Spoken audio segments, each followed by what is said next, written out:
brief remarks on the discussions, and then we have time for 2 questions. Prime Minister Orpo, please. Thank you so much, Madam President. First, I condemn Russia's latest attack to civilian targets in Kiev, which also hit a diplomatic mission of the European Union. This shows how Russia has no intentions of ending this war. But thank you, dear Ursula, for your visit. It comes at a meaningful time, meaningful moment, as Finland marks 30 years of EU membership. Over these decades, we have deepened our European integration, and our membership has made Finland stronger and safer. Your presence here today is a powerful signal of the Commission's commitment to our security. Today, on the Gulf of Finland, we witnessed the expertise of the Finnish border guard in action. Together with our Baltic partners, we are successfully countering Russia's shadow fleet and safeguarding Europe's critical undersea infrastructure. It was a little over a year ago we stood together at Finland's eastern border, which is also the EU's and NATO's border. I want to thank you for the clear understanding you have shown regarding the protection of our external borders. That understanding is now reflected in the Commission's proposal for the next EU budget. Border funding for Finland will rise to 1.6 billion, 1 billion more than in the current period. This is an existential and very welcome step. The livelihood in eastern Finland are a crucial part of our whole of society approach of security. At the same time, we must continue to strengthen Europe's defence. The threat from Putin's Russia will not disappear, even if the fighting in Ukraine ends. Putin can't be trusted. Russia is already moving forces closer to Europe's eastern flank. Europe must respond with unity and resolve, making clear that we take our defence and security seriously. It is vital that NATO continues to grow stronger. I am often asked whether we Finns are afraid.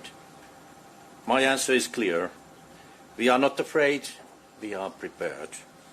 We have always stood firm here, taking responsibility, preparing and building confidence in the future. This is why I am also glad to bring good news from Finland. After many, many difficult years, we have many positive signals finally from our economy. But it's not enough. We have to do more on European level. That is why we fully support the Commission's efforts to boost Europe's competitiveness, and Finland will contribute actively with our own proposals, as we have done.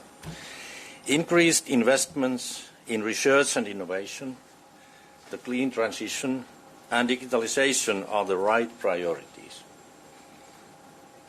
This morning, my government decided to support the Commission's 90% climate target for 2040. Finland's electrification and clean transition are advancing rapidly, backed by major new investment plans. We are also at the forefront on the digital economy. Finland is investing in data centres, developing quantum computing, bioeconomy solutions, telecom networks and artificial intelligence. Soon Finland will host one of the first European AI factories. Lumi, AI, it means snow. Finally, I want to underline my deep appreciation for our cooperation with the European Commission and with you personally, Ursula. Thank you once again. Let us continue this important work together. Thank you. Thank you very much, Prime Minister, dear Petteri.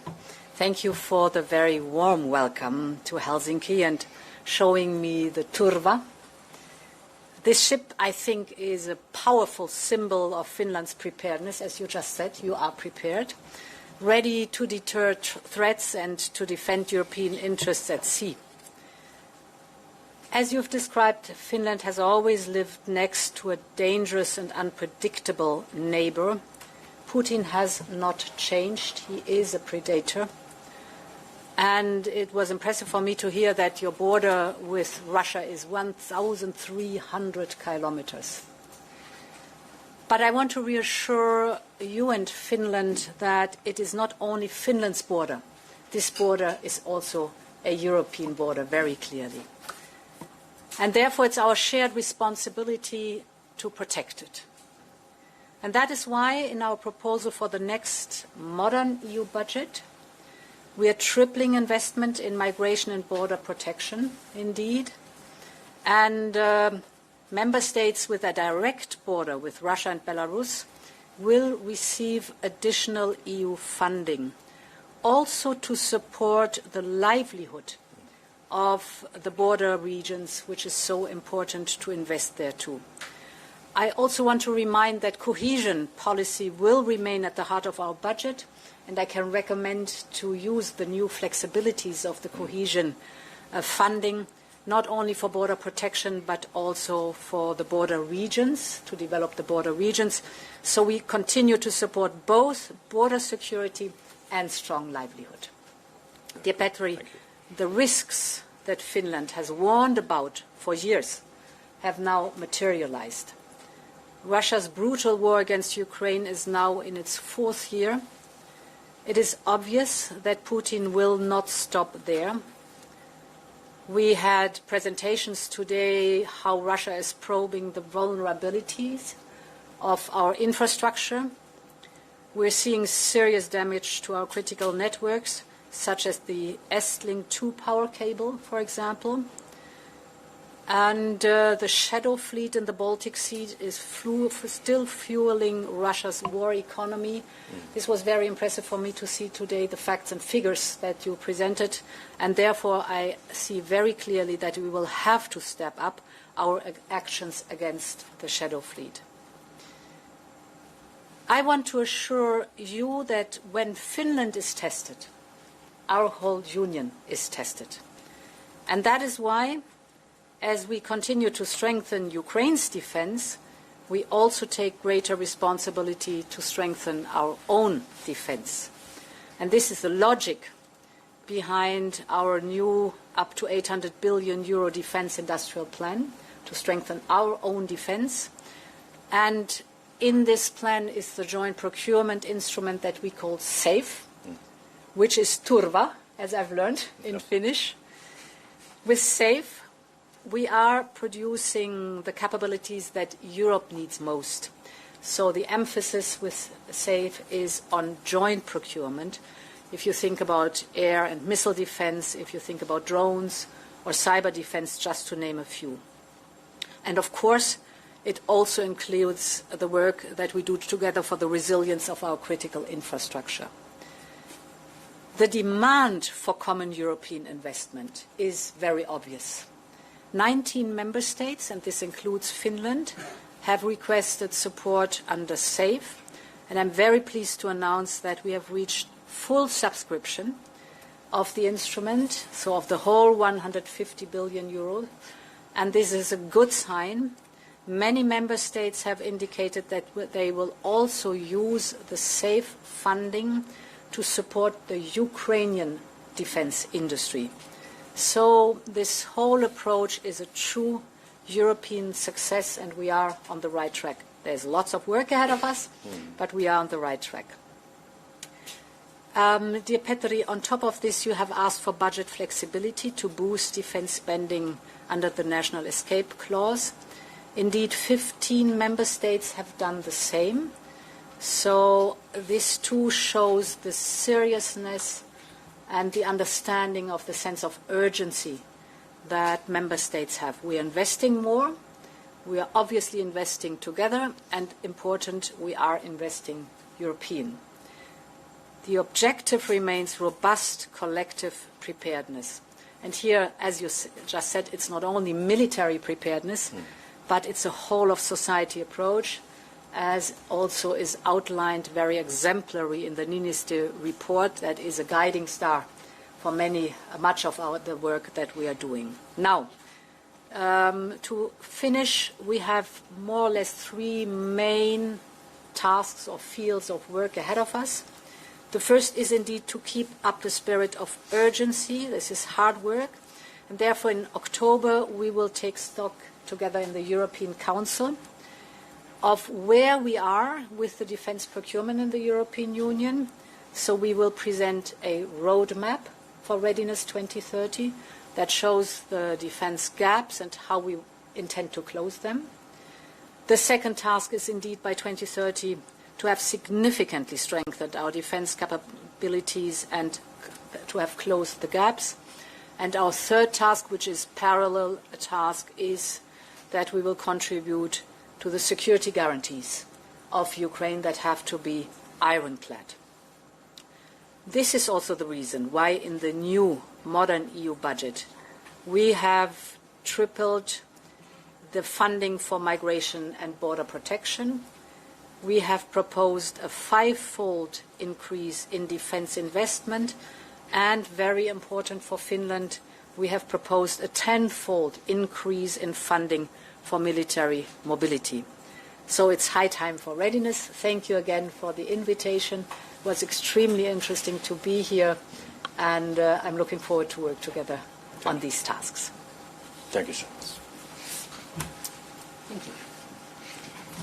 Thank you so much. And we go into the questions, and the first one goes to Iltalehti. Thank you. Lauri Nurmi from Iltalehti. A question for both of you. Russia has attacked on residential blocks, including EU's building in Kyiv. How you will respond to that? And first of all, my main question is the so-called peace process dead? Gone with the missile attacks?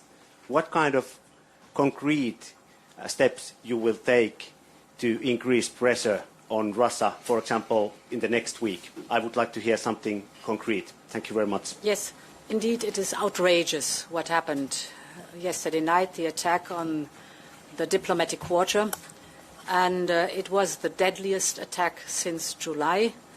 And it proves again that Putin will stop at nothing, including attacking the representations not only of the European Union but also other countries.